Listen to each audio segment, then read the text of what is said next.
White Pass and Yukon. One was built by Cook Locomotive and Machine Works in Paterson, New Jersey in 1899 and is a rotary snowblower.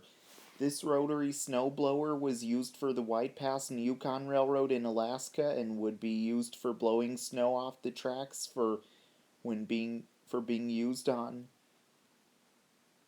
being used on the White Pass and Yukon Railroad. In 1944, it received a 190 class tender.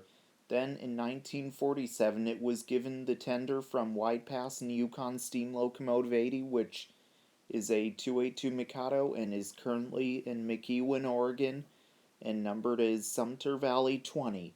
Then, in 1950, it received the tender from White Pass and the Yukon Steam Locomotive 70, which is also a 282 Mikado and is at Dollywood in Pigeon Forge, Tennessee.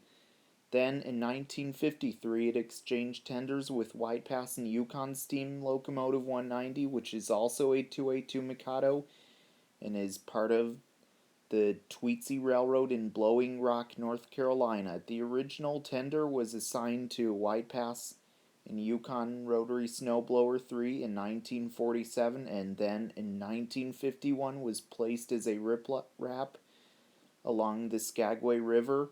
In 1962, it was retired, and then in 1995, it was restored to service and continued to work. Then, later, it was back in retirement, and also it is on display in this spot at the White Pass and Yukon Railroad Station in Skagway, Alaska, where it can be seen today. Also, White Pass and Yukon 1 is like one of only 5 known narrow gauge rotaries still in existence and can be seen on display in this spot where it is today.